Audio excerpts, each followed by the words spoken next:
She's one of the most important witnesses in the prosecution's murder case against George Zimmerman. And she spent a second gripping day on the stand in Florida testifying about her phone conversation with Trayvon Martin only moments before he was shot dead. Rachel Gentile told jurors the encounter between Zimmerman and Martin was racially charged and that Zimmerman was the aggressor. But Zimmerman's lawyer worked to chip away at her credibility and portray Martin as the one who started the fight. So the last thing you heard was some kind of noise, like something hitting somebody. Trayvon got hit. Trayvon got hit. You don't know that, do you? No, sir. You don't know that Trayvon got hit. He couldn't. He had You don't know that Trayvon didn't, at that moment, take his fist and drive it into George Zimmerman's face. Please lower your voice. Do you? No, sir. Today's exchanges were at times testy, emotional, but fascinating to watch. Brian Todd has been following Gentile's testimony. Brian, how did she do? Well, Wolf, yesterday and today, many experts have said that on the surface, she did not come across well, that she was too hostile, too inconsistent. But one analyst we spoke with, who has prepared hundreds of witnesses, points out the women in the juror's box may see Rachel Gentile's testimony differently. She's a star prosecution witness, the last person to speak to Trayvon Martin before his fatal confrontation with George Zimmerman. But at 19, not an easy witness to prepare. And Rachel Gentile's cross-examination was contentious from the start. What exactly did you say there? Would you just tell us exactly what that says?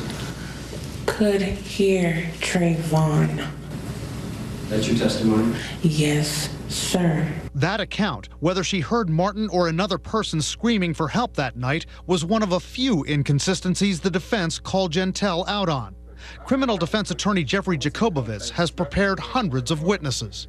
If she's your witness, you had seen her deposition, how would you have coached her before this to come across and to speak? Well, what I would have done is carefully go over the facts with her from her deposition and try to have her explain any inconsistencies and give legitimate reasons why they're inconsistent, and then I would try to soften her demeanor. Did the prosecution make mistakes with this witness? Well, it's hard to say because we don't know what the prosecution said to her and what she took. She is a 19-year-old, fairly hostile witness. Jacobovitz says he would have counseled Gentile to avoid scolding her cross-examiner. If an officer wants to talk to me, know the exact story, everything about what happened that night, they will reach me at my number. You got it? That's real retarded, sir. I'm sorry? That's real retarded to do that, sir. But as we dissected Gentile's testimony, Jacobovitz said her body language may not backfire. When you did not want to interview me that Friday. Are you finished? Take a minute. I'm sorry. Yeah. How much more time do you think that you need to finish your cross? Well, I certainly wouldn't. I don't know for sure. I would think we should plan on at least a couple of hours. What? How's the body language coming across? Well, the body language is terrible, but, you know, jurors may look at that saying, look, she's young, she doesn't want to be involved, her close friend was killed, and she thinks the defendant is guilty.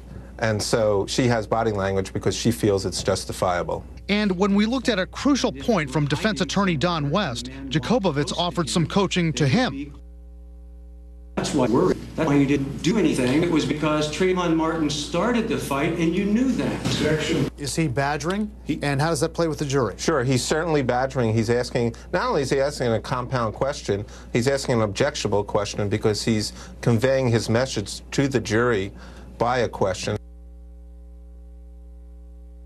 Jacobovitz says if he was cross-examining Rachel Gentile, he would be very careful not to come across as badgering a young woman on the stand when you have 6 women in the juror's box. Well, How are those 6 women going to react, you think, to what they heard? Jacobovitz says that her testimony may actually split this jury. He says some of them may think that, you know, her mannerisms and her hostility don't even matter, that she effectively portrayed George Zimmerman as the aggressor. He says, though, that other jurors may think that with her inconsistencies and with her manner, that if this is the government's best witness, that they didn't make their case with Rachel Gentell. He thinks this may be a hung jury, Wolf, and if it's a hung jury, he thinks Rachel Gentell may be the key to that hung jury. Oh, all right, well, that's pretty significant testimony yesterday and today. Absolutely. We'll see what happens in the next couple of weeks. Thanks very much. Sure. The George Zimmerman case has been racially charged from the very start, and the testimony has reflected that. Listen to the defense question Rachel Gentell about a term Trayvon Martin used to describe George Zimmerman. Do people that you live around and with call white people creepy ass crackers?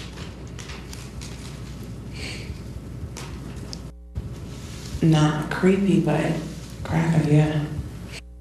Let's talk a little bit more about that kind of language and its impact. Don Lemon is here. He's working this part of the story. What do you see here, Don? Wolf, it's very interesting. And before I even get started, I want to warn our viewers and to the adults at home that you're about to hear language that many people may find offensive. And if you have children in the room, you may want to get the children out of it. But Wolf, in order to do a story about language and whether or not it's offensive, we had to not bleep the words that we're going to talk about. It before we went out on the streets, we had some words, some of the words that were used. This word, cracker, also the word words won't say on camera, but you'll hear in this story. To find out about whether Paula Deen, whether it's okay for Paula Deen to use those words, or whether it's okay for Trayvon Martin to use it when he's referencing George Zimmerman. Here's what we found out. Take a listen. This classic Saturday Night Live sketch ran unbleeped in 1975. Jungle Bunny. Peck of wood. Burrhead. Cracker. But it probably didn't run today. Why have we lost our sense of humor? What was so profound about that sketch wasn't just that they got away with using, let's say, the N-word and a lot of other racial slurs, but what that sketch really demonstrated was that certain slurs there are simply no trump cards for, and the N-word is one of them. All over words, Paula Deen is losing her TV job and millions in endorsement money. Yes, inappropriate, hurtful language is totally unacceptable. And the prosecution in the George Zimmerman murder trial could lose credibility, all because of the words a witness says Martin used to describe the man who shot him. Creepy ass cracker? Yes. So it was racial, but it was Trayvon Martin put race in this. No. You don't think that's a racial comment? No. You don't think that creepy ass cracker is a racial comment? No. Is there really a difference between witness Rachel Gentell and Paula Deen's racism denials? The difference is a difference of about 47 years. You know, anti-racism activist Tim Wise. I think to expect a 19-year-old to know the history of a term like cracker, as opposed to a 66-year-old knowing the history of the N-word, is just a ridiculous comparison, obviously. And did Martin bring race into it by using the term? The problem with that argument is that, first of all, it's comparing, to be on point with this case, it's like comparing Skittles and a handgun. They simply don't have the same power. Is he right? We took the words to the people on the street. They're both derogatory and they're both racist, but it's just not the feeling I get inside from when I hear that word and when I hear the word is just different. You understand? I guess it's a psychological thing. If someone were to call me a hunky or cracker, I don't think it would offend me as much as this word offends other people, and from my experience. And if you hear other people saying this word or this word as opposed to that word, this still offends you more? Yes. Even if it's a black person calling a white person those words? Yes. Someone saying the N-word offends you more? I'm being completely honest, yes. Honesty just might be the answer, according to Columbia University professor Mark Lamont Hill, who says we shouldn't be censoring this SNL clip. Spade. Hunky hunky. Nigger. Dead hunky. I think we hurt ourselves as a community, as a country, as a group of people really trying to improve the racial circumstances in this nation by running from these words, by censoring these words, and by simply throwing people away as soon as they use them. So it is interesting because most of the people I spoke to, the experts and the people on the street, say we shouldn't be looking at black and white issues and race issues so literally. Black is not the opposite of white. What might offend someone of one race may not offend a person of another race. But I have to tell you, as I show, this word and this word, almost to a person, did not have the same impact, Wolf, as this word. Most everyone was offended by this word, and it holds more weight. It's probably the most offensive word in the English language. Yeah, I think they're right. Absolutely. All right, Don, terrific report. Thanks very much. Let's continue this conversation right now with criminal defense attorney Mark Nejame and CNN contributor, the New York Times columnist Charles Blow. Charles, how much is race hovering over this George Zimmerman trial? I think it's a significant part of the trial because people are still trying to understand what was it about Trayvon Martin that triggered some sort of response in George Zimmerman to find him suspicious in the first place. What is it that makes him get out of the car, to follow with the gun? Those questions are central to understanding how the encounter happens in the first place. And that encounter is what is at the heart of this case. You know, the big facts are not ever going to change. You know, George Zimmerman gets out of a car and follows Trayvon at some point during that evening. And encounter, and Trayvon ends up with a hole in his chest and he dies. Those facts won't change. What this whole trial hinges on is what is it?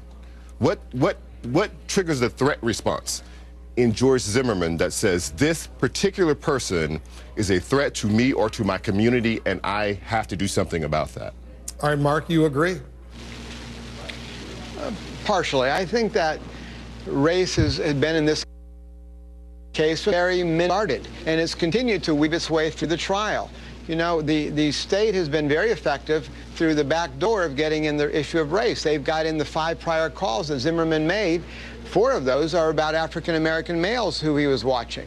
So we know that the state is very aware of it, but they can't specifically use that. We also know it came out in cross-examination today, where the witness number 8, you know, she's come in now and identified herself, but she said that she believed when talking to Trayvon that Trayvon believed it was a racist encounter. That was her testimony today. And so we know that, according to what she said, didn't give any instances where, in fact, George Zimmerman had said anything in that regard. So we know that is weaving its ugly head throughout this case, but nobody's been able to get their arms around it. So we know that race from the very beginning until now has been there. And I said from the beginning, this case, I even penned an article for .com about race. And for us to deny that, I think, doesn't get us a step further than where we were yesterday. You think, Charles, there's a real consensus in the African-American community about this case? Well, I do believe that people understand the idea of racial profiling and that they believe in this case that something about Trayvon triggered threat response in George Zimmerman, and they believe that that has something to do with racial profiling. Because, you know, it's really hard to understand apart from that, because, you know, there's a kid who's walking on a phone with a sweatshirt on. None of that should make anyone suspicious in any way. So what is it? Because it's very hard to understand. Why does a kid walking home make someone uneasy? It would have been different if George Zimmerman was describing Trayvon as peering through windows. It would have been different if he were looking suspicious in some other sort of way other than what he describes on the 911 call. But none of what is described on the 911 call rises to the level of suspicion. So you are left with some basic facts, and it would be, you can't deny basic American history and present politics when it comes to policing about how people are kind of stereotyped. And so I think that people read into that, into this case. Charles Blow, thanks very much. Mark Nejame, thanks to you as well. A good, serious discussion on a sensitive but critically important issue.